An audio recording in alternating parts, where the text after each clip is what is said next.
Online থেকে foundation কিনলে সবসময় শেড একদমই ম্যাচ করে না, যেমন আমার করেনি। এই দেখো আজকের লুকটার সাথে হলুদ লিপস্টিক পরেছি আমি। আবার স্কিন ভালো করে প্রেপ করে নিয়ে আমি ইউজ করেছি ইনসাইটের এইচডি ফাউন্ডেশনটা ভীষণ ভালো, কিন্তু আমার স্কিনের জন্য ভীষণ লাইট।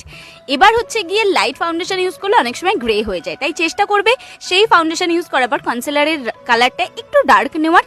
এবং পাউডার কখনো হোয়াইট নেবে না, লুজ পাউডার চেষ্টা করবে বানানা কিংবা রোজ। আমি এখানে 3টা দেখিয়েছি, ল্যাকমি, ইনসাইট এবং ব্লু হেভেনের। তার সাথে চেষ্টা করবে একটু ডার্ক ব্লাশ এবং গোল্ডেন হাইলাইটার ইউজ করার। এই লুজ পাউডার, হাইলাইটার এবং ব্লাশের ছোট ছোট এই 3টে টেকনিক তোমরা যদি ফলো করো তাহলে অনায়াসে তোমরা তোমাদের সাদা ফাউন্ডেশনও ইউজ করতে পারবে। টাকা দিয়ে কেনা জিনিস কোনোভাবেই নষ্ট করা চলবে না। আসলে মেকআপের কোনো নিয়ম নেই, তোমরা একটু থিওরি মেনটেন করে যদি সবকিছু কমপ্লিট করতে পারো তাহলে তোমরাও এরকম হলুদ লিপস্টিক ইউজ করার পর এত সুন্দর একটা অমরে লিপস্টিকও ক্রিয়েট করতে পারবে। এটা হচ্ছে ফাইনাল লুক। তোমরা জানিয়ে তোমাদের কেমন লাগলো। খুব তাড়াতাড়ি দেখা হবে নতুন ভিডিওর সাথে। টাটা।